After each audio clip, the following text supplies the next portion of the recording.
Olá, pessoal! Então aqui, nós continuamos hoje conversando com a Caroline, que é da área da engenharia de alimentos, e no programa anterior nós falamos um pouco sobre a questão da legislação, né, Carol? Que a distribuição de um texto, né, numa embalagem, né, que vai formar o rótulo, ela não se dá aleatoriamente. Então, toda essa composição do gênero, rótulo, ela é legalizada, né? Não dá para escapar. E agora nós vamos conversar um pouquinho sobre a diferença a diferença entre receita, que a gente teria lá no livro de receita, e a denominação que aparece aqui, que é o que eles chamam de modo de preparo. Então nós vamos conversar sobre duas coisas. Primeiro nós vamos falar sobre isso e depois nós vamos fazer uma comparação entre o rótulo atual do Nescau e o rótulo anterior. Vamos lá, então. Então, como eu havia mencionado anteriormente no outro programa sobre os rótulos, o modo de preparo ele também é uma informação obrigatória ao rótulo. Então, assim, aqui a gente tem muito interessante formas diferentes de apresentar modo de preparo, e isso é muito da empresa e da própria parte de marketing, publicidade da empresa. Então aqui a gente tem o creme de cebola da Maggi. Eles apresentam um modo de preparo todo em imagens para facilitar para o consumidor. Então, assim, como eu havia comentado anteriormente, não pode ter nenhuma informação que leve o consumidor ao erro e tem que ser de uma linguagem fácil, que todo mundo entenda. Então, a forma que eles encontraram foi de apresentar, então, todo com imagens e embaixo está descrito. Aqui eles deram a sugestão de preparo com carne ou com frango. E, de 500 gramas a 1 kg de carne moída, mais um envelope de creme de cebola da Maggi. Pode preparar um hambúrguer ou bolo de carne ou almôndega. Então, eles já meio que passaram o modo de preparo com uma sugestão. E o modo de preparo em si também do creme de cebola sozinho, que é para diluir um envelope em 1 litro de água fria, ferver e mexer por 5 minutos na panela, ele também tá aqui na lateral, descrito com imagens. Então, é uma coisa bem simples, é um preparo bem simples. E por mais que seja óbvio, mas é óbvio que eu vou pegar esse pacote de creme de cebola, diluir em água, ferver e tomar como se fosse uma sopa, mas é óbvio, mas não é. Então, tudo tem que partir do princípio que não é óbvio e tá na legislação, então é obrigatório. Também essa gelatina aqui, a gelatina, esse pudim, né? Também segue na mesma linha. Se vocês olharem, né? Olhem só, comparem os dois, né? Eles têm que botar mais pertinho, né? Então, assim, o pudim, né? Também não é uma coisa difícil de fazer, assim como o creme de cebola. Mas nem todo mundo sabe fazer pudim, né? Então, como é que eles colocaram aqui? Eles chamam modo de preparo no fogão e, ainda mais fácil, no micro-ondas. A gente também vê isso nessa embalagem, né? Fazer arroz. Pode fazer o arroz, né? No fogão e no micro-ondas. E a gente vai comparando, por exemplo, esse tem uma semelhança, porque estão trabalhando com 2 lugares diferentes para fazer. Esse são alimentos, estão se comparando, né? Aqui a gente tem, por exemplo, a gelatina, ela tá só o modo de preparo dela sozinha. Todo mundo sabe preparar uma gelatina, mas não é óbvio. Então, no caso, essa gelatina, para essa quantidade, ela tem 20 gramas o sachê. Então, aqui, dissolver um sachê em 250 ml de água, que é mais ou menos 1/4 de litro. Então, aqui eles já, como a embalagem também, aquilo que eu havia comentado, ela é uma embalagem menor, aqui o painel é pequeno. Então, eles também não tem como, eles deixaram para usar a parte de trás para fazer brincadeiras e tal, mais destinado ao público infantil. Então, a informação ficou concentrada aqui de uma forma bem simples. E no caso da maisena, ela tem, na lateral, principais usos. Então, como não tem exatamente o modo de preparo, ela não é utilizado, o amido de milho, ela não é utilizado para um fim específico, para fazer só uma receita, não é como, por exemplo, a gelatina, que você vai preparar ela e é isso. Então, aqui tem principais usos: bolos, mingau, tem a receita do mingau, molhos, como fazer, no caso, dissolver 1 colher de sopa de maisena numa xícara de chá de líquido frio e adicionar a preparação, levar ao fogo para engrossar, e sopas. E atrás, eles ainda colocaram uma receita de um bolo, que utiliza maisena, no caso. Essa informação aqui, mas o rótulo que tem receita, nem todos eles têm, entregam receita, essa não é, na verdade, uma informação obrigatória pela legislação. Isso foi a empresa que decidiu fazer dessa forma e decidiu apresentar dessa forma. E aqui, como eles colocaram os principais usos, em primeiro lugar tá o bolo, eles já deram também a receita do bolo. Então, a pessoa já pode preparar a receita que eles passaram. Olha que interessante, né? E aqui assim, olha, eles vão colocando também, né? Olha só, também usou aquele recurso dos ícones como os outros, né? Então, é interessante quando a gente faz uma aula com rótulos, né? Uma leitura da parte de trás e lateral, né? Como é que chama essa parte mesmo, Carol? A da frente a frente é o painel principal.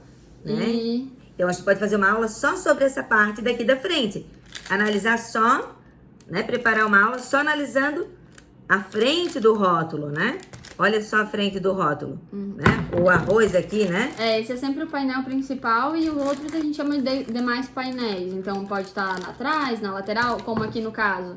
Eles optaram por não colocar atrás, que é o meio que o óbvio que a gente procura. Mas as informações estão na lateral e embaixo. Porque atrás eles deixaram para outra coisa. Então não tem problema. Contanto que todas essas informações obrigatórias aqui dos demais painéis não estejam na frente, não tem problema nenhum. E o que a gente começa a perceber, né? Que quando vai para esse lado aqui da receita, eles começam a usar recursos que são muito parecidos com os recursos da publicidade. Por exemplo, aqui, ó, né? Bolo fofinho, assim como maisena, né? Ou ainda, nesse daqui do Nescau, que a gente vai, prepare o seu. Então, assim, existe toda essa questão, da adjetivação positiva, né? Quem é que vai querer um bolo solado, né? Vai querer um bolo fofinho. Ou aqui, eles dão uma ordem, né? Eles não escrevem como os outros, modo de preparo. Todos os outros tinham modo de preparo. Esse daqui tem prepare o seu. Então, nós vamos conversar agora, né, Carol? A gente analisou o rótulo antigo e o rótulo novo do Nescau. Por que será que... O que tu achas que aconteceu? Antigamente, não tem antigamente assim, a gente tinha esse rótulo, né? Hoje a gente tem esse. Vocês conseguem perceber aí? O que tu achas que aconteceu nesse meio tempo aqui? Então, o rótulo antigo, ele tem uma questão assim que chama muito a atenção e que é uma coisa que eu lembro da minha infância e tudo, quando tomava Nescau, principalmente o energia, no caso aqui eles colocaram energia ativa que dá gosto. Essa informação, alegar qualquer tipo de informação, me fugiu a palavra, desculpa. De vantagem, seria assim? Alegar qualquer tipo de benefício que o produto traz, como no caso, o Nescau dá energia. Isso não é mais permitido por legislação. Eles ainda aqui, no novo rótulo, eles colocam sabor que dá energia. Eu até tenho que dar uma pesquisada porque que eles ainda conseguem informar isso, ou se eles realmente não estão dentro da legislação. Mas assim, você só pode alegar qualquer tipo de propriedade funcional, lembrei o nome, qualquer tipo de propriedade funcional do produto, se realmente você comprovar que o seu produto ele tem aquela propriedade. Então é a mesma coisa que, todo mundo sabe que o maracujá ele tem propriedade calmante. Então eu vou vender um suco de maracujá ou um chá de maracujá e vou dizer que o meu chá é calmante. Eu não posso. Só porque o maracujá tem propriedades calmantes. Então, se eu for fazer isso, eu tenho que me mandar fazer análises no meu produto, fazer testes e realmente comprovar, através de testes e análises laboratoriais, que ele realmente tem aquela propriedade, para poder vender como se ele fosse um produto calmante. E no caso aqui, o Nescau que dá energia, que antigamente era muito falado e que estava muitos elementos, a gente estava até conversando, que tem muitos elementos no rótulo que relacionam a energia. Ao movimento e tudo mais, né? Então, hoje em dia, a legislação, ela não permite mais. E também tem outra coisa que o Nescau tinha muito, que era de muito chamar a atenção do público infantil. Então, até pelo estilo, atrás, o tipo de desenho, imagem. Então, também, isso é uma coisa que tá maior briga e que ainda se desenrola, mas que não pode mais, é fazer qualquer tipo de propaganda ou qualquer coisa que seja relacionada, direcionada ao público infantil para fazer com que as crianças tenham vontade que induzam, de consumir. né? Até a gente conversava uma vez analisando aqui, né, que fala assim, e é engraçado, energia ativa que dá gosto. É claro, o gosto vem de gostoso, né? Porque ninguém vai tomar coisa ruim. Nesse aqui, a gente só vê sabor de energia. A gente vê a palavra sabor, que é um pouco diferente de gosto. E uma coisa interessante, o raio continua aqui, né? O movimento não tá mais.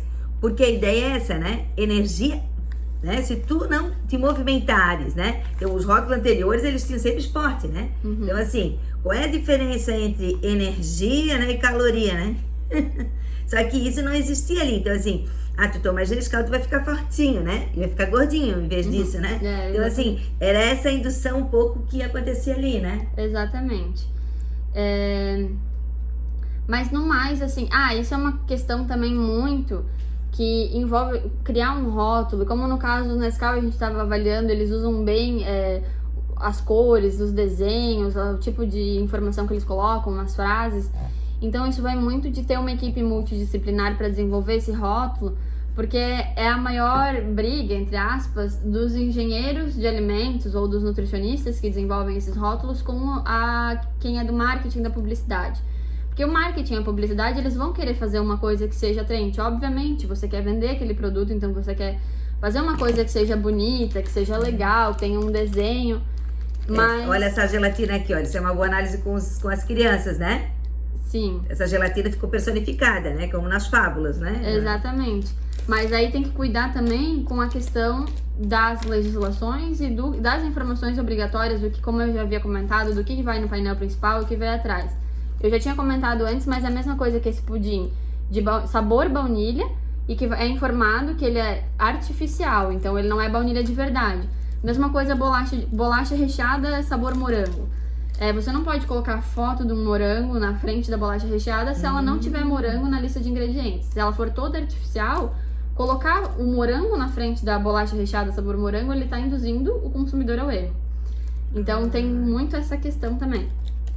Então, gente, olha só quanta coisa legal que nós aprendemos, né? E aí a gente vai vendo que pra gente trabalhar linguagens, a gente precisa de conhecimento de outras áreas.